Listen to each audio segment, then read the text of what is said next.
System की बाढ़ में 3 जिंदगियों की हार, कौन जिम्मेदार?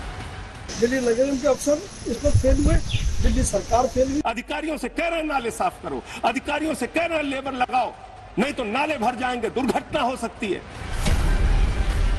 सपने हो गए तार-तार, कौन जिम्मेदार? दिल्ली सरकार की लापरवाही, यहां तक कि आपराधिक लापरवाही के कारण इन बच्चों ने अपनी जान गंवा दी। 3 परिवारों में हाहाकार, कौन जिम्मेदार? नमस्कार, आप देख रहे हैं आज तक। आपके साथ मैं हूं अंजना ओम कश्यप। 3 बच्चों की जान चली गई, उनकी चिताएं जली हैं, और वो इसलिए क्योंकि पानी में डूबकर उनकी जान चली गई। लेकिन ना एमसीडी के अधिकारियों की आंखों में पानी बचा है, ना इस सिस्टम में जरा भी जवाबदेही और जिम्मेदारी, वरना ऐसे 3 बच्चों की जान नहीं गई होती। श्रेया 25 साल उसकी उम्र थी, अंबेडकर नगर की थी, डीएमएसपी बनना चाहती थी, लेकिन 25 साल में उसकी चिता जली है क्योंकि इस व्यवस्था ने उसको डुबो दिया, उसके सपनों को जिंदा मार दिया। तान्या, वो भी 25 साल की थी। कितने सपने! उसके पिता तो ये कहते हैं कि बचपन से ही, वो मूलतः बिहार की रहने वाली थी, बचपन से ही उसका एक सपना था, सबसे बड़ी बेटी थी, कि मुझे एक दिन एक वरिष्ठ अधिकारी बनना है, अपने माँ बाप का नाम गर्व से ऊंचा करना है। लेकिन कोचिंग सेंटर की इस घटना में, अरे घटना क्या कहा जाए, इसे तो हत्याकांड कहना चाहिए। इन बच्चों की जान ली गई है, इस व्यवस्था ने ली है, जिसमें हर किसी ने अपनी आंखों पर जानबूझकर पट्टी डाला था। या तो पैसों वाली पट्टी थी, या ना किसी तरीके से व्यवस्था में जवाबदेही से बचने वाली पट्टी थी। हम आपको बताएंगे इस कड़ी में एक एक भूमिका जिस व्यक्ति की भी रही हो, हम आज सबका कच्चा चिट्ठा आपके सामने लिख लेंगे, क्योंकि आपने देखा होगा ये खेल शुरू हो चुका है। उसकी गलती, उसका ये। हम आपको बताएंगे कौन कौन जिम्मेदार है, किस किस की जवाबदेही होती है। नेविन 28 साल के थे, वो भी यही सपना लेकर आए थे केरल से, और वो बच्चा एक दिन बड़ा अधिकारी बनना चाहता था, उसकी भी मौत हो गई। सवाल बहुत सारे हैं। सबसे पहले उस कोचिंग सेंटर के मालिक पर। पता है, इन कोचिंग सेंटर मालिकों को जब इनको नोट, रुपये, बच्चे में इनको सपना नहीं दिखता, इनको पैसा दिखता है। इनको लगता है कि एक और आया हमारे पास, चाहे इतने से कमरे में 100 लोगों को ठूसना पड़े, पढ़ाएंगे, चाहे नियमों को तोड़ना पड़े, चाहे घूसखोरी करके एक ऐसी जगह बेसमेंट से सेंटर चलाना पड़े, लाइब्रेरी चलाना पड़े जहां पर इजाजत नहीं है, तो वो पैसा खिलाएंगे, हर स्तर पे लोगों को खिलाएंगे, लेकिन अपनी ऐसी व्यवस्था चलाएंगे। जान जिसकी जा रही है वो जाए। तो सबसे पहले तो वो कोचिंग सेंटर का मालिक, उसके बाद आते हैं एमसीडी के अधिकारी, जिन सबको अब अगर ऐसा मैप कैसे, नक्शा कैसे पास हुआ। जो नियम है वो ये बताते हैं कि बेसमेंट में आप स्टोरेज कर सकते हैं, आप मतलब ऐसा कोई ज्वलंत पदार्थ नहीं हो, इसके अलावा ऐसी चीजें आप वहां पर रख सकते हैं। लेकिन इस तरह से बच्चों का वहां पर रहना, लाइब्रेरी चलना, इन सब की इजाजत नहीं थी। तो फिर किस किस को पैसा खिलाया गया? प्रश्न तो यही है कि किस किस ने आंखें जानबूझकर बंद की। और आपको पता है, फायर ब्रिगेड ने अभी 9 जुलाई को एनओसी दिया है। 9 जुलाई को अगर वहां पर जहमत कर ली होती किसी ने जाकर देखने की ईमानदारी से, तो वो ये समझ जाते कि वहां पर स्टोरेज नहीं, लाइब्रेरी चल रही है, वहां पर बच्चे दिन भर बैठ रहे हैं, फिर ये एनओसी नहीं मिला होता। लेकिन फायर ब्रिगेड डिपार्टमेंट से लेकर एमसीडी से लेकर जवाबदेही, वहां के पार्षद, वहां के विधायक, वहां की व्यवस्था, वहां पुलिस को नहीं पता है कि बेसमेंट में वहां पर इस तरह से कोचिंग सेंटर की लाइब्रेरी चल रही है। जवाबदेही हर किसी की बनती है। आज सब प्रश्न उठाएंगे, श्रेया के लिए सवाल पूछेंगे इस व्यवस्था से, तान्या के लिए, नेविन की बात देश के सामने रखेंगे, और उन तमाम बच्चों की जिनकी जिंदगी ऐसी कोचिंग सेंटर्स के जरिए टिकी हुई है, जहां पर उनके सपने बड़े होते हैं, जहां पर वो अपने सपनों को पूरा करने के लिए पहुंचते हैं, लेकिन वही जब हत्यारे हो जाएं तो फिर प्रश्न तो पूछना ही पड़ेगा। ये रिपोर्ट देखिए, समझिए किस किस की चूक है, फिर चर्चा की शुरुआत करेंगे।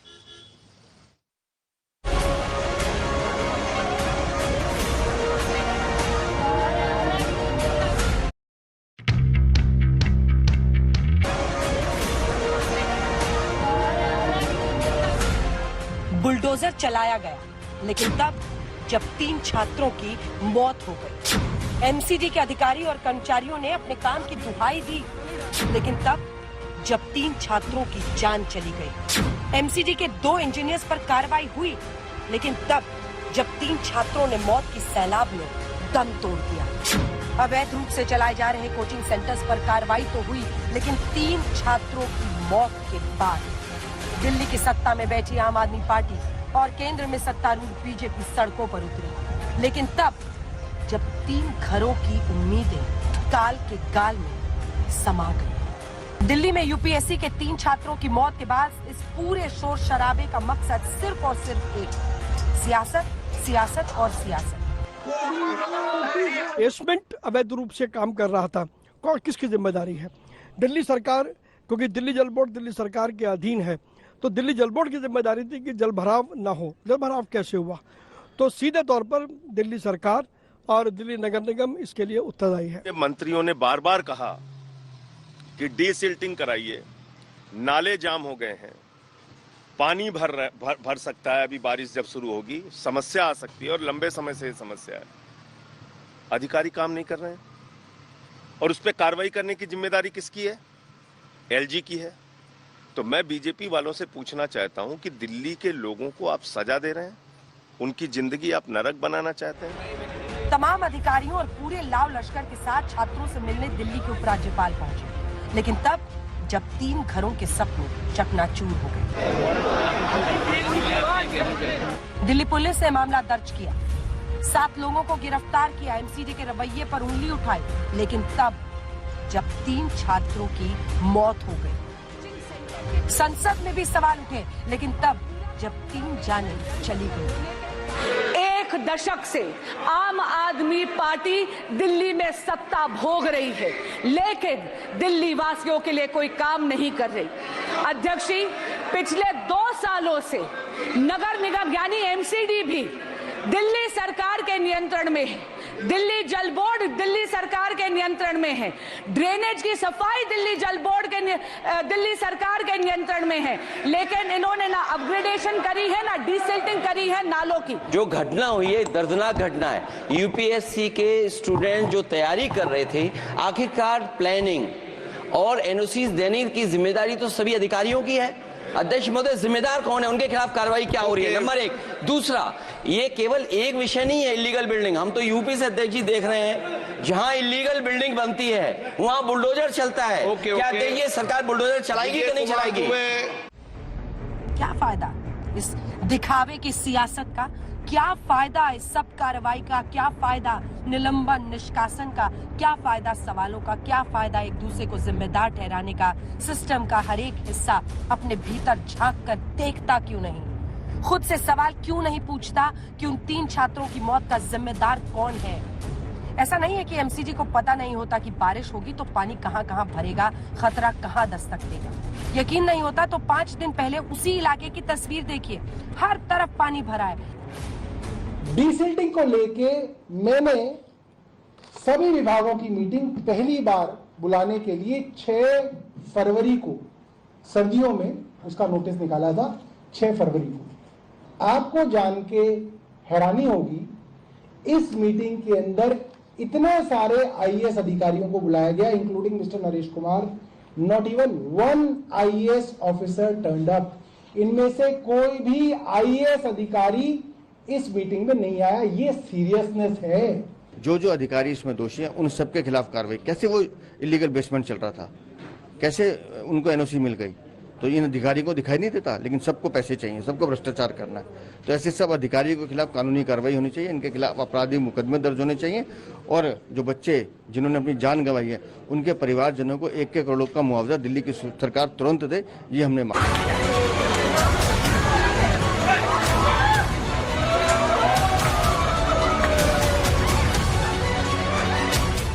ऐसा नहीं है कि पुलिस को पता नहीं होता कि कोचिंग सेंटर्स में कहां-कहां नियमों का उल्लंघन हो रहा है।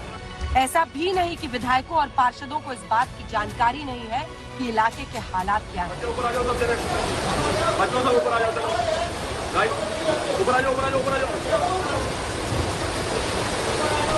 ऐसा भी नहीं है कि सरकार और आला अधिकारियों को ये पता नहीं कि उन्होंने कहां-कहां अपनी जिम्मेदारियों, अपनी नैतिकता, नियमों के साथ समझौता किया है।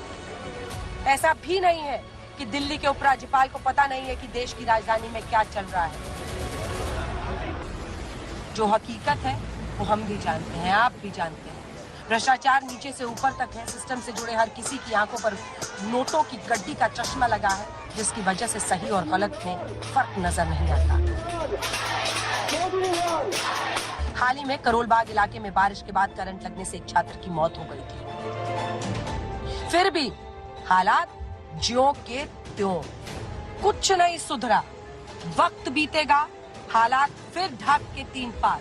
आम आदमी की मौत होती रहेगी, सिस्टम वैसे का वैसा ही रहेगा। आज तक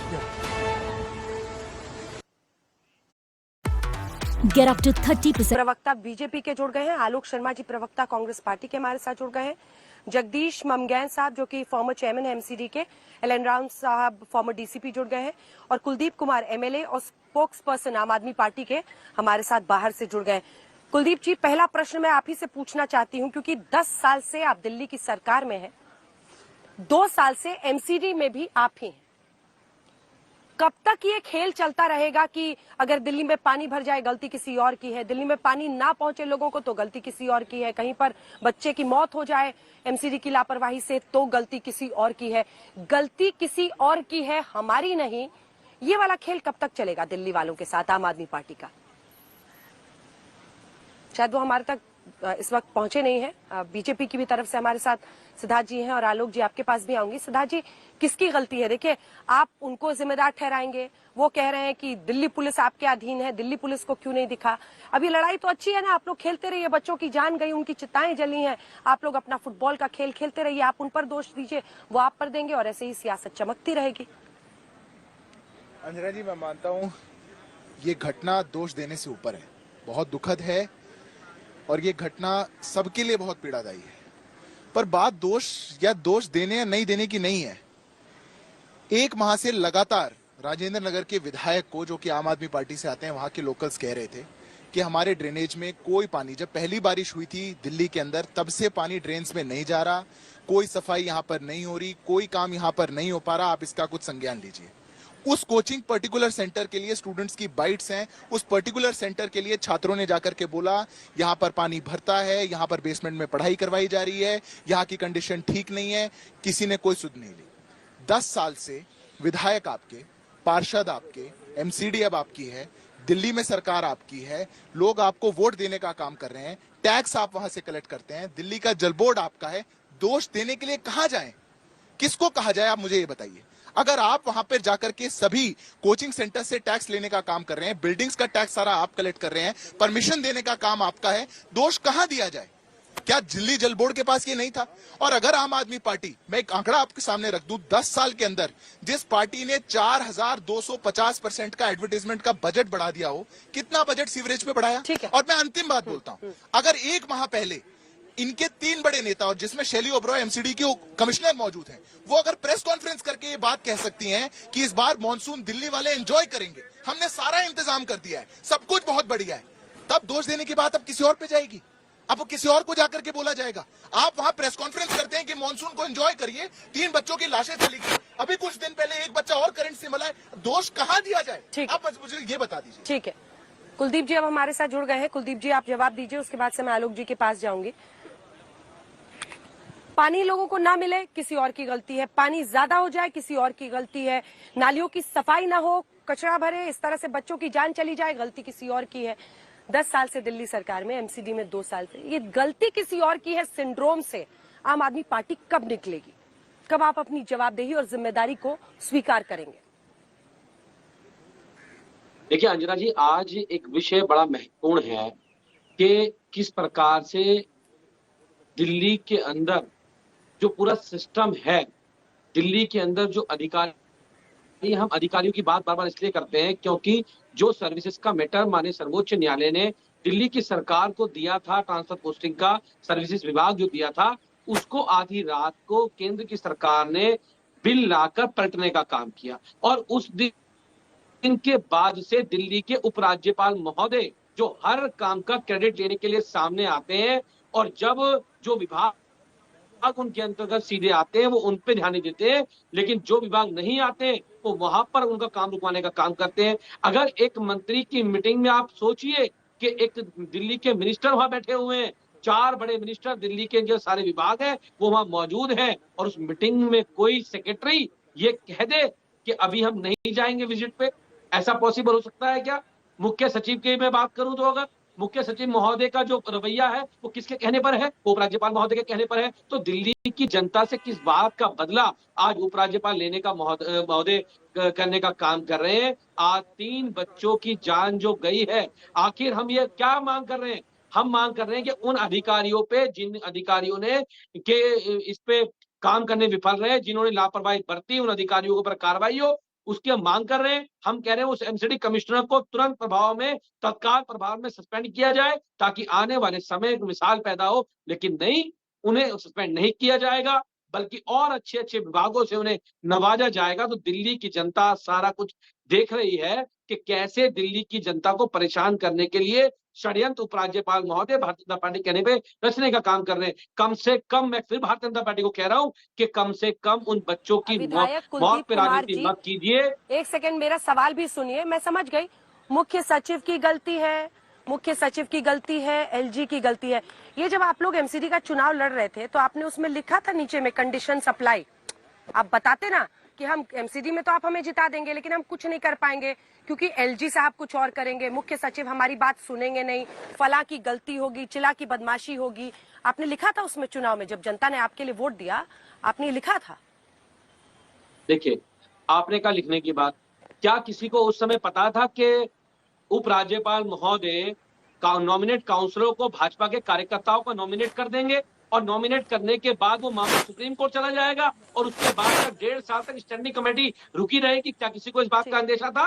क्या किसी को पता था? लेकिन भारतीय जनता पार्टी जब दिल्ली के लोग उनको हरा देंगे तो वो षड्यंत्र करने का काम करेंगे, वो षड्यंत्र करके दिल्ली के काम रोकने का काम करेंगे। मैं हाथ जोड़ के विनती करता हूं इन लोगों से कि कम से कम दिल्ली के लोगों की जान से खिलवाड़ करना बंद करो, अपनी गंदी राजनीति को बंद करने का काम करो। और उपराज्यपाल महोदय से भी कहता हूँ, वो संवैधानिक पद पे इस देश पे बैठे हुए हैं, बीजेपी की बात आपने सुन ली, क्योंकि आप लोग यहाँ पर हैं, सुन नहीं पा रहे, तो मैं बता देती हूँ कुलदीप कुमार ने क्या कहा है।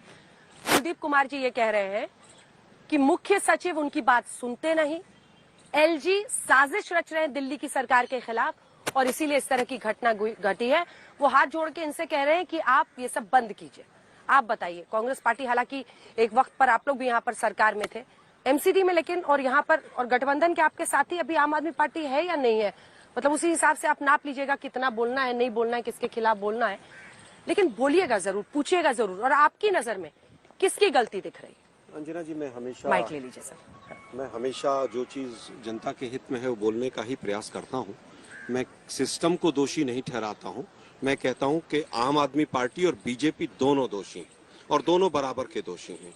सिस्टम कह के दोनों को बचाया नहीं जा सकता है। आज आप देखिए कि 2 साल से कॉरपोरेशन में ही है, लेकिन उससे पहले 15 साल बीजेपी रही है। केजरीवाल जी स्वयं जेल में है, आए थे दिल्ली को पेरिस बनाने के लिए, और जो आज हालत है वो पूरे देश ने देखी है। आज सबसे पहले अगर वहां राजनीति करने कोई गया इतनी दुखद घटना के बाद, तो बीजेपी की सांसद गई। हमने तो कह रहे हैं कि भाई किसी को राजनीति नहीं करनी चाहिए, लेकिन ये पहली घटना नहीं है। मुखर्जी नगर में अभी आग लगी, बिल्डिंग धूं धूं करके जली, मुंडका में धूं धूं करके जली। एलजी साहब का कोई एक बयान 4 दिन से आया हो तो बता दीजिए। आम आदमी पार्टी की तरफ से कोई जिम्मेदार स्टेटमेंट आई हो तो बता दीजिए। करंट लगने से बच्चों की मृत्यु हो जाती है। अब मैं ये कहने लगूं कि जब कॉरपोरेशन बीजेपी की थी उस समय ये बेसमेंट बना था, तो मुझसे बड़ा मूर्ख कोई नहीं होगा। तमाम सैकड़ों हजारों बेसमेंट बने हैं पिछले 15 सालों के अंदर, 17 सालों के अंदर, जब से इनकी सरकारें आई हैं। दोनों जिम्मेदार हैं और दोनों बराबर के जिम्मेदार हैं। दुखद है कि दिल्ली फायर सर्विस का एक अधिकारी, एक चपड़ासी तक अभी तक सस्पेंड नहीं हुआ है। किसने लाइसेंस दिया और वहां पर क्या चल रहा था? क्या दिल्ली पुलिस की नाक के नीचे सब कुछ होता रहा और दिल्ली पुलिस ऐसे देखती रही? क्या वहां के बीट कांस्टेबल से लेकर एसएचओ तक सामान नहीं पहुंचा होगा? संभव ही नहीं।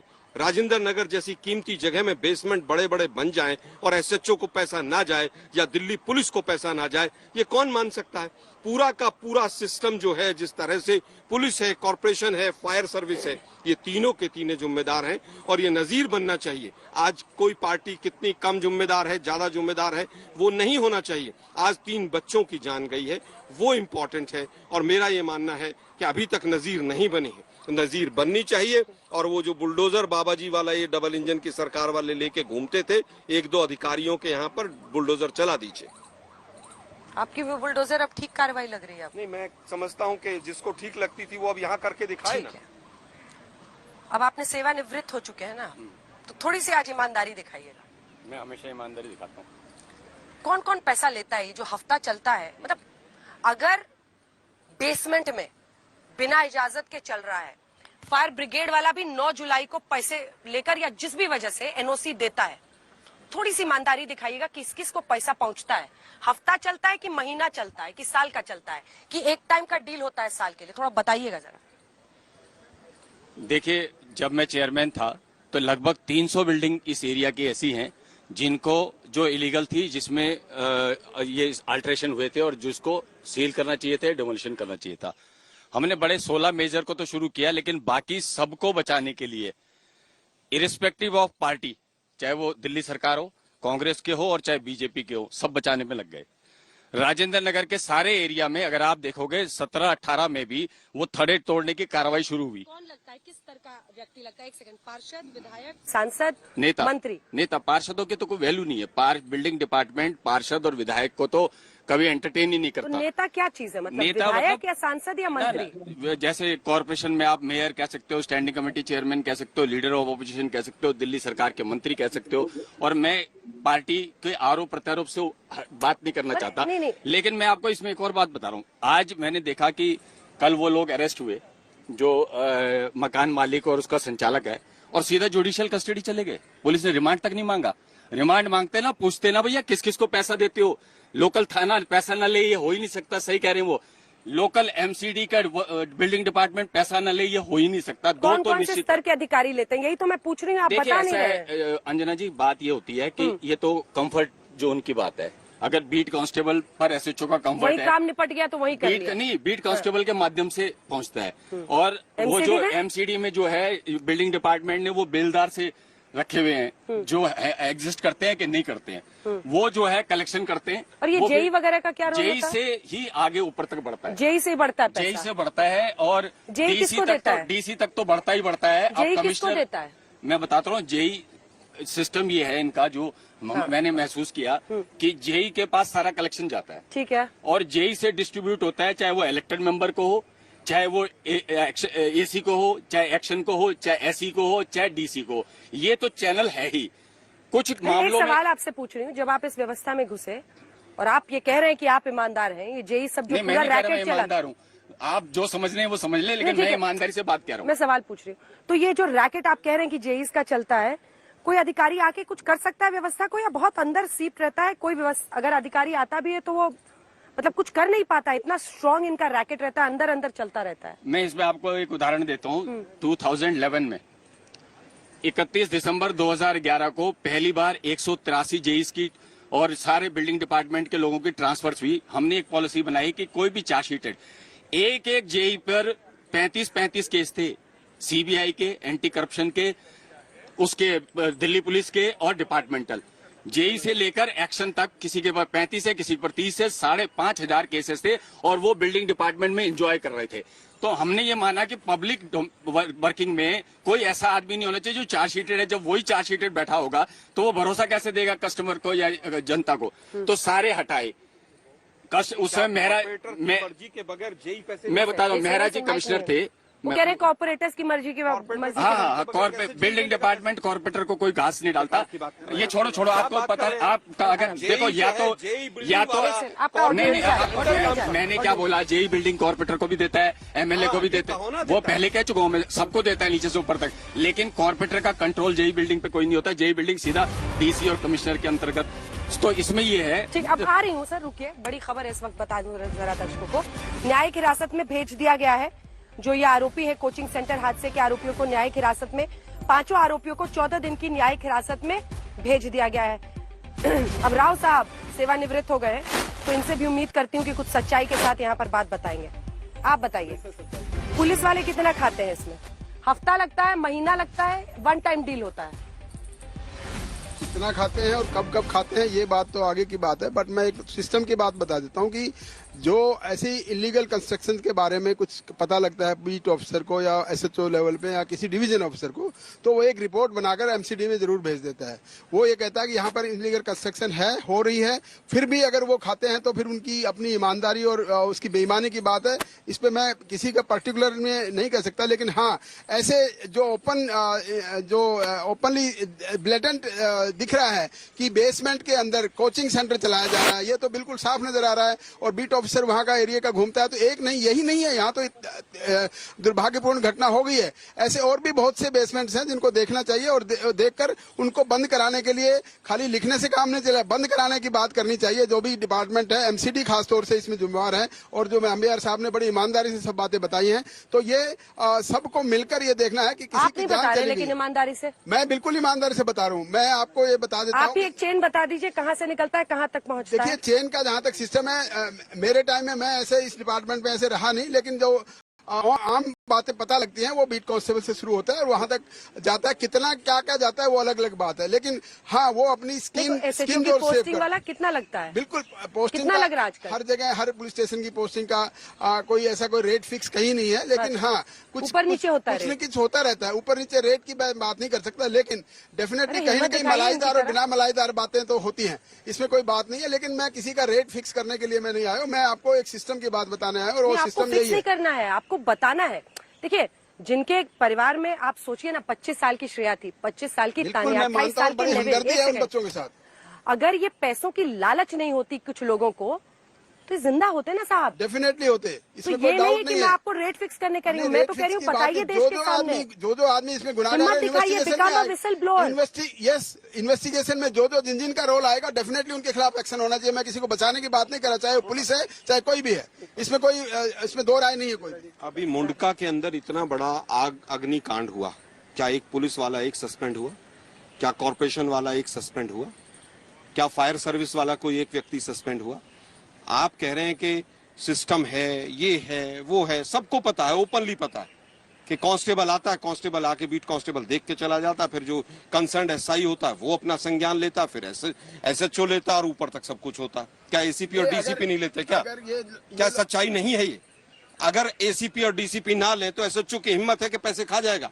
और ये जो बेसमेंट था, डीसीपी 4 बदल गए होंगे बेसमेंट बनने के बाद, क्या एक भी डीसीपी ने या किसी भी एक एसएचओ ने कोई संज्ञान लिया? आप कह रहे हैं कि पुलिस वाले तो कॉर्पोरेशन वाले करेंगे। क्या पुलिस लेकिन आलोक जी सरकार की कितनी जवाबदेही है? आप आम आदमी पार्टी पे बड़े सॉफ्ट नजर आ रहे हैं, पुलिस वाले कसूरवार, एमसीडी वाले कसूरवार, लेकिन जो सरकार है, जो एमसीडी से आप बोलते थे ना हर बात पे बीजेपी है ना एमसीडी में, पूछिए उनसे। आज आप आम आदमी पार्टी से पूछ नहीं रहे उतने गुस्से से। बिल्कुल पूरी तरह से कह रहा हूँ कि दोनों जिम्मेदार है। दिल्ली फायर सर्विस किसके अंडर है? आम आदमी पार्टी के अंडर है। कॉर्पोरेशन किसके अंडर है? इनके अंडर है। किनके? आम आदमी पार्टी के अंदर। मैं तो कह रहा हूँ कि कुलदीप जी सुन रहे हैं आपको। कुलदीप जी आपसे पूछेंगे अब आलोक जी सवाल। कह रहा हूँ कि आम आदमी पार्टी और बीजेपी दोनों इस दिल्ली का बेड़ा गर्क करने में पूरी तरह से भागीदार है। 3 बार से 7 सांसद। बीजेपी को आप दिल्ली पुलिस की वजह से जिम्मेदार ठहरा रहे हैं। दिल्ली पुलिस के पास लॉ एंड ऑर्डर है, लैंड किसके पास है? डीडीए के पास है। वो जो कॉलोनी है वो शुरू में किसने बनाई? डीडीए ने बनाई। क्या Rajendra Nagar, old Rajendra Nagar, new Rajendra Nagar MCD ने बसाया था? नहीं, डीडीए ने बसाया था और हमारे टाइम में बसाया था। वही मैं कह रहा हूं ना, मैं तो स्वयं कह रहा हूं। लेकिन वर्तमान में 15 साल तक कॉर्पोरेशन में बीजेपी रही, 2 साल से ये लोग हैं, 17 साल हो गए। सिविक बॉडी का बिल्कुल भ्रष्टाचार में बिल्कुल उनको डुबो दिया है। अब इन्होंने कहा 17 और 18 में हमने वहां पर थड़े तोड़ने का काम किया। भाई 17 और 18 में किसकी सरकार थी? 17 और 18 में कॉर्पोरेशन बीजेपी की थी। किसने रोक दिया? कांग्रेस ने रोक दिया, आम आदमी ने रोक दिया। एक सवाल तो आम आदमी पार्टी से पूछ लीजिए। सारे के सारे सवाल पूछ रहा हूं। मैं तो कह रहा हूं फायर सर्विस, अभी जवाब मैंने कहा फायर सर्विस वाला अभी तक एक भी अधिकारी सस्पेंड क्यों नहीं हुआ? कौन करेगा उसको? कौन रिकमेंड करेगा? फायर का मंत्री कौन है? क्या उसने चीफ सेक्रेटरी को लिखा कि भाई जो भी कंसर्न ऑफिसर फायर वाला है उसको सस्पेंड कीजिए? दोनों लोग जिम्मेदार हैं। वो गेंद उसके पाले में डालेगा, वो उसके पाले में डालेगा, इसके अलावा कुछ नहीं होगा। आम आदमी पार्टी जिम्मेदार है? बिल्कुल पूरी तरह से आम आदमी पार्टी जिम्मेदार है। कुलदीप जी जवाब दीजिए इसका। देखिए अंजना जी, बिल्कुल ये वो पूछ रहे हैं कि भाई उनको सस्पेंड कौन करेगा। तो मैं मेन इस डिबेट का विषय यही है कि आज की डेट में अगर कोई मंत्री किसी अधिकारी को उसके काम ना करने पे, लापरवाही बरतने पे सस्पेंड करना चाहे तो वो नहीं कर सकता है। अगर आज एमसीडी कमिश्नर अपॉइंट होते हैं तो क्या जो कमेटी है उस कमेटी की रिकमेंडेशन से अपॉइंट होते हैं? क्या अगर आज किसी को सस्पेंड किसी मंत्री को करना है तो क्या कर सकते हैं? पूरी दिल्ली विधानसभा ने फाइनेंस सेक्रेटरी के खिलाफ बिल पास किया था कि उन्होंने मोहल्ला क्लिनिक की दवाइयां रोकी, उन्होंने दिल्ली के काम रोकने का काम किया। पूरी विधानसभा ने एक मत में पास करके प्रस्ताव भेजा। क्या वो सस्पेंड हो गए फाइनेंस सेक्रेटरी? नहीं हुए। जिनकी बात मिनिस्टर ऑफ मीटिंग में कर रहे हैं, जहां पे ग्रुप ऑफ मिनिस्टर बैठे हुए हैं, वो जो बात कह रहे हैं जिन मिनिस्टर मंत्री जिन सचिव साहब के लिए, उनको 4 दिन प्रमोशन मिल जाता है, उनको एक डिपार्टमेंट और नया मिल जाता है। मतलब जो अधिकारी दिल्ली के लोगों को परेशान करेगा, दिल्ली के काम रोकेगा, उस अधिकारी को तो सचिव दर्जे के पद दिए जाएंगे, एक साथ 4-4 डिपार्टमेंट दिए जाएंगे। लेकिन जैसे ही वो अधिकारी दिल्ली की जनता के लिए काम करना शुरू करेगा, उसका ट्रांसफर, उसे काला पानी की सजा मिलेगी, अंडमान निकोबार भेजा जाएगा। तो आज एलजी महोदय इसके लिए पूरे जिम्मेदार है। और एलजी साहब, अगर क्रेडिट लेने के लिए आप आते हो, नाले नाले घूमते हो, काम का क्रेडिट लेते हो आने के बाद, लेकिन दिल्ली पुलिस के थाने में नहीं जाते हो, दिल्ली के अंदर जो वारदात बढ़ती है उनके ऊपर नहीं जाते हो, डीडीए पे एक शब्द कभी नहीं बोलते हो। मैं एलजी साहब से भी कहना चाहता हूँ, एलजी साहब आओ और जिम्मेदारी लो। और मैं पूरी जिम्मेदारी से कह रहा हूँ चैनल बैठ के, पार्टी का होने के नाते भी, सरकार का होने के नाते भी, कि जो भी अधिकारी इसमें शामिल हैं, चाहे वो फायर डिपार्टमेंट का हो, चाहे वो एमसीडी का हो, सबको सारी गलती कुलदीप जी एलजी की है, आम आदमी पार्टी की कोई गलती नहीं है। आप अपनी सरकार को, अपनी पार्टी को, अपने आप को क्लीन चिट दे रहे हैं। और अगर आप दे रहे हैं तो फिर आप एमसीडी को भी क्लीन चिट दे रहे होंगे। सारी गलती दिल्ली पुलिस की है, फायर ब्रिगेड को भी क्लीन चिट दे रहे होंगे, जिन्होंने 9 जुलाई को क्लियरेंस सर्टिफिकेट दिया, क्योंकि फायर भी आपके नीचे है। तो सारी की सारी गलती सिर्फ दिल्ली पुलिस। नहीं सर, आप रहिए इसी भ्रम में रहिए, यही चलाइए, यही बताइए, इतनी जवाबदेही जिम्मेदारी मत लीजिए। मैं तो आपसे कह रही हूँ सर, सारी गलती एलजी की है। पूरा जिम्मेदारी से कह रहा हूँ तो आपसे कि जिस भी अधिकारी, चाहे वो दिल्ली सरकार का है, चाहे वो एमसीडी का है, चाहे वो फायर विभाग का है, जो भी अधिकारी हैं, उनको तुरंत प्रभाव में सस्पेंड करने का काम उपराज्यपाल महोदय करने का काम करें। जिनके पास दिल्ली का सर्विसेज विभाग है, वो तुरंत प्रभाव में सस्पेंड करें। अधिकारी तो सस्पेंड हो रहे हैं, होंगे। दिल्ली में दोबारा आपकी सरकार की क्या जिम्मेदारी है साहब? अंजना जी, आप सवाल सरकार से पूछेंगे। देखिए अंजना जी, मैंने डिबेट की शुरुआत में इनसे दो बातें कही। राजेंद्र नगर के लोगों ने लोकल विधायक को 1 महीने पहले कंप्लेंट करी और उन्होंने कंप्लेंट करके कहा कि यहाँ पर वाटर लॉगिंग की इतनी समस्या है। क्या किया विधायक ने? बात बात पर चिट्ठी निकालने वाले, अखबार में इश्तिहार निकालने वाले, सड़कों पर बैठने वाले, पानी नहीं है उसके लिए धरना करने वाले, जब पानी आया तो नहीं संभाल पाए। क्या जवाब दिया आपने? 1 हफ्ते से वहां के बच्चे बता रहे हैं पर्टिकुलर कोचिंग सेंटर के लिए कंप्लेंट करी, आपके लोगों को करी। क्या जवाब दिया आपने? नहीं सुन रहा था कोई अधिकारी। अगर यही आपका नैरेटिव है, क्यों नहीं बाहर आके बोले? मुख्यमंत्री जेल में बैठ करके तो अपना संदेश भेज सकते हैं चुनावों के बीच में। क्या संदेश भेजा मुख्यमंत्री ने? कौन सी एक चिट्ठी लिखी? और मुख्यमंत्री की कुर्सी पे बैठ के प्रेस कॉन्फ्रेंस करने वाली उनकी धर्म पत्नी, वो हरियाणा में चुनाव का प्रचार कर रही है, वो क्यों नहीं जा सकती राजेंद्र नगर में? अगर राजनीति की यही बात है तो फिर राजनीति ही कर लीजिए, मत लीजिए जिम्मेदारी। मैं इतना पूछना चाहता हूं, आपको अगर इस बात की जानकारी थी, इधर उधर की बात मत करिए। 1 हफ्ते, अभी कुछ दिन पहले जो करंट से जिस लड़के की मौत हुई, उस पर कोई कार्रवाई वहां पे नहीं की गई। हमने अपनी विपक्ष की भूमिका निभाते हुए वहां जाके प्रदर्शन किया, तब आपने वहां जाके कैसे एक्शन कर दिया? वो एलजी ने करवाया था एक्शन, उसका तो क्रेडिट ले रहे थे आप कि हमने वहां पे बुलडोजर भेजा, हमने ऐसा किया वैसा किया। क्रेडिट सारा आपका। प्रेस कॉन्फ्रेंस करेंगे कि मॉनसून एंजॉय करेंगे दिल्ली वाले, हम दिल्ली को झीलों का शहर बनाएंगे, पूरी दिल्ली को झील बना दिया, तब कोई बात नहीं होती। मैं मानता हूँ जिम्मेदारी बिल्कुल होनी चाहिए। देखिए, मैं तो 2 लोगों को एक साथ सुन के नहीं समझ पाती। हमारे दर्शक भी मेरे ही तरह सामान्य लोग हैं। आप लोग एक साथ बोलते हैं और मैं नहीं समझ सकती। करने दीजिए, मैंने आपसे जवाब लिया, मैं पुनः आपके पास आऊंगी।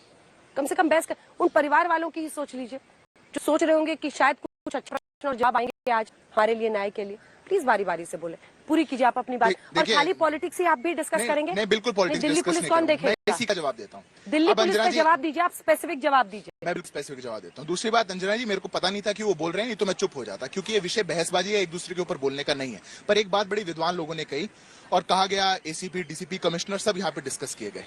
शासन प्रणाली में देश भर में क्या कमियां हैं ये हम सब जानते हैं, पर देश की जनता एसीपी, डीसीपी को नहीं चुन रही है। दिल्ली की जनता ने किसको वोट दिया, किनको जिम्मेदारी दी, किनको चुना, वो जब जवाब लेने की बारी आएगी तो कहीं क्यों और जाएंगे। मुझे बताइए कौन सा विधायक है जिसके घर पे शाम को दिल्ली सरकार का अधिकारी जाके नहीं बैठता? कौन सा विधायक है? और दिल्ली की जनता जाकर के उस विधायक के घर में बैठ जाए? कौन सा मंत्री है जिसके शाम को जाकर के जेई घर पे नहीं बैठते हैं? सब लोग बैठने लग रहे हैं। ट्रांसफर से लेकर के पोस्टिंग तक पूरा दिल्ली सरकार सब कुछ करने लग रही है नीचे।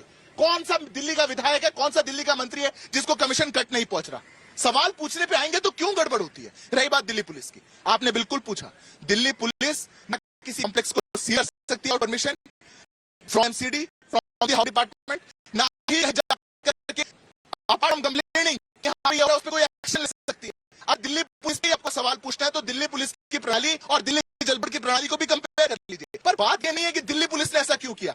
जो व्यवस्था चली आ रही है, व्यवस्था में जिन लोगों की जिम्मेदारी है, चाहे वो अधिकारी हो चाहे पिटिशंस हो, मैं उसकी बात नहीं करता। आज मैं पैनल में युवा हूं, मैं राजेंद्र नगर में रहा हूं, वहां पे 7 के बच्चे थे जिनके साथ ये हुआ है। आज ये मुझे बताइए हम जवाब किससे पूछे जाकर के? मैं भारतीय जनता पार्टी पक्ष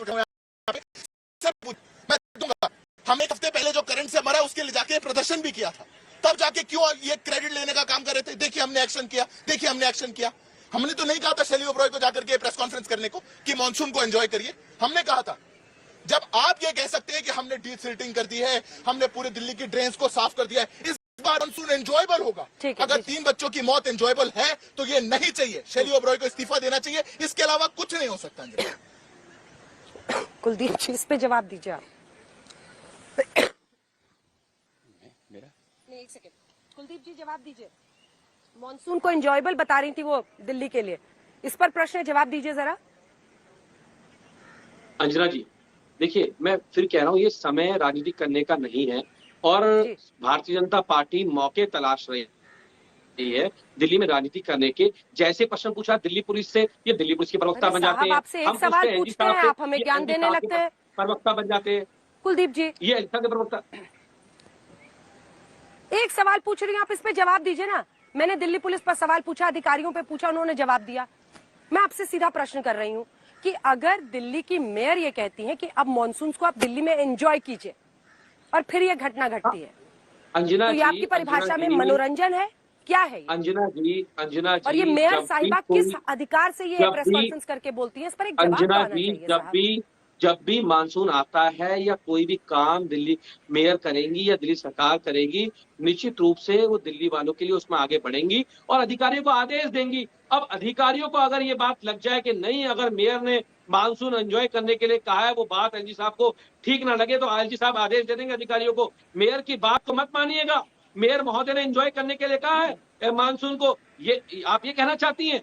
ये बिल्कुल नहीं होता है। अधिकारियों को मेयर की बात माननी पड़ेगी और एलजी महोदय उनको ये आदेश जारी करके कहते हैं कि मेयर की बात मत मानिए, आप मंत्री की बात मत मानिए। कौन सा अधिकार एक मिनिस्टर एक सचिव के पास है, कौन सा अधिकार एक कमिश्नर के पास है कि मेयर की बात को मना कर देंगे? वो केवल और केवल एलजी साहब के संरक्षण में इस तरह की बातें कर रहे हैं, वरना किसी की हिम्मत नहीं है कि वो ये मना कर दे। और आज मैं बार बार ये बात इसलिए कह रहा हूं कि एलजी साहब को इस बात का जिम्मेदारी लेनी पड़ेगी क्योंकि उन्होंने अधिकारियों को खुली छूट देने का काम किया। और मैं फिर कह रहा हूं, आज उन अधिकारियों पे कार्रवाई नहीं हुई अंजना जी, तो ये मिसाल साबित नहीं होगी। एलजी साहब की सारी जिम्मेदारी है, मेयर साहिबा की कोई जिम्मेदारी नहीं है।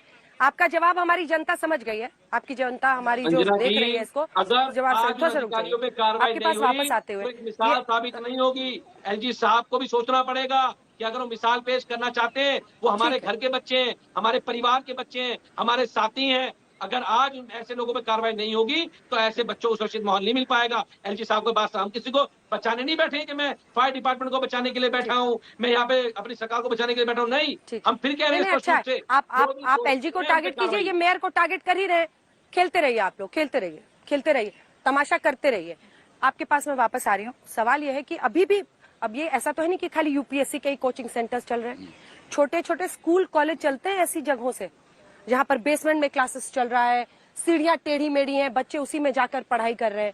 ये कैसे कोई तरीका है इसको रोकने का, या कुछ दिन की बात है, 13 सेंटर्स 14 सेंटर्स कुछ सील हुए हैं, फिर चलने लगेगा सब कुछ धड़ल्ले से?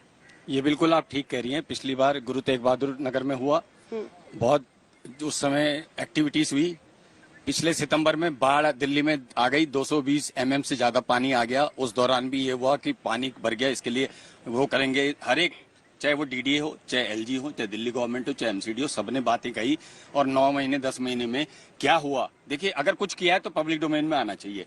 मैं आपको 2 उदाहरण देता हूँ। देखिए ये क्या है कि इस्तीफा, अच्छा ये होता कि दोनों दल रूलिंग में मैटर करते हैं और दोनों दल आत्मचिंतन ये करते कि भाई कहाँ हमसे कमी रह गई, उसको कैसे सुधारा जाए कि भविष्य में ये ना हो। अच्छा, एक सवाल है मेरा, आपको टोक रही हूँ मैं, ठीक है, ये सब तो ज्ञान की बातें हैं, सो आदर्श स्थिति की हम बात करें। ये एमसीडी का पूरा मामला ऐसा हुआ कैसे, मतलब कैसे वो इस केस में बताता हूं। प्रश्न पूरा नहीं हुआ है। ये पूरा मनी मिंटिंग एक ऑर्गेनाइजेशन कैसे बन गया है भ्रष्ट नेताओं के लिए, भ्रष्ट व्यवस्था के लिए? देखिए ये इसलिए बन गया कि एक तो सारा पैसा इसी में है, नहीं, पैसा भी इसमें है। दूसरी बात सबसे अजीब कहानी ये है कि एमसीडी बारे में, लेकिन एमसीडी में काउंसलर से लेकर इंजीनियर तक, मैं जब चेयरमैन था मुझे याद आया, एक सीनियर इंजीनियर ने मुझे कहा कि सर मेरा फार्म हाउस है यहाँ फरीदाबाद में, किसी दिन आइए लंच पे। तो मैंने पता किया तो पता चला जेई एक्शन से ईएनसी तक बड़े बड़े फार्म हाउस हैं। गवर्नमेंट सर्वेंट हो, मेरी वाइफ भी गवर्नमेंट सर्वेंट है, क्या सैलरी मिलती है और कितना दबाव रहता है खर्चे का, और सबके फार्म हाउस बन गए। तो बात सारी ये है कि इसमें सच्चाई ये है कि जो दिखता है नहीं बन पाया। नहीं, मुझे बनाने की जरूरत नहीं थी क्योंकि हम लोग जो है मध्यम वर्ग परिवार से मैं इसमें इस केस में जो आपको रिमार्क में सबसे लेना चाहिए, मैं इसमें आपको जो महत्वपूर्ण बात बताना चाह रहा हूँ कि 2010 में ललिता पार्क में 71 लोगों की डेथ हो गई।